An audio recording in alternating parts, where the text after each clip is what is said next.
New York city के mayor की जानिब से क्रिसमस के फौरी बाद न्यूयॉर्क सिटी में दोबारा लॉकडाउन के नफाज का वाज़ेह अंदिया दे दिया गया है।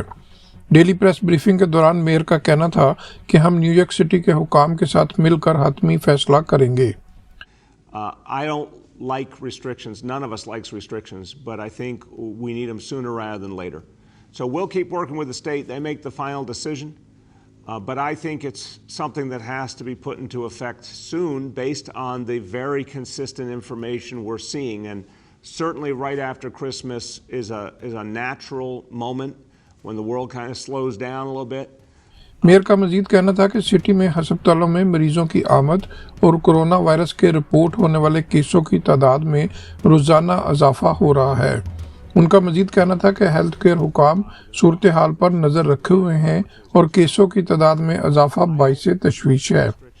दरियासना न्यूयॉर्क, जो कि पहली लहर में कोरोना वायरस वबा का मरकज़ बना रहा, में हेल्थ केयर प्रोफेशनल्स को कोरोना वायरस वैक्सीन दिए जाने का सिलसिला शुरू हो गया है। इस सिलसिले में एल्महर्स्ट अस्पताल क्वींस में काम करने वाले डॉक्टर्स और नर्सों को मेयर डे ब्लासियो समेत दीगर हुकाम की मौजूदगी में वैक्सीन लगाई गई। कोरोना वायरस की दस्तयाबी के साथ वैक्सीन के बारे में मफरूज़ों और खदशात के इजहार का सिलसिला भी जारी है। एल्महर्स्ट अस्पताल न्यूयॉर्क में हेल्थ केयर प्रोफेशनल्स को वैक्सीन लगाए जाने के बाद मेयर डे ब्लासियो ने मुस्कुराते हुए उनसे पूछा कि वो सही महसूस कर रहे हैं ना। We're watching, hold on one second, we're watching William and Veronica very closely now.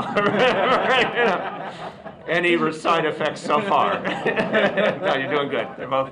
अमरीकी नायब सदर माइक पेंस और मुंतखब सदर बाइडन भी आइंदा चंद दिनों में वैक्सीन कैमरे के सामने लगवाएंगे ताकि अवाम का कोरोना वैक्सीन पर एतमाद कायम हो। इस दौरान अमरीकी अदारे FDA ने एक और कंपनी मॉडर्ना की जानिब से बनाई जाने वाली कोरोना वैक्सीन की भी मंजूरी दे दी है। Mohsin Zaheer, channel 5 New York.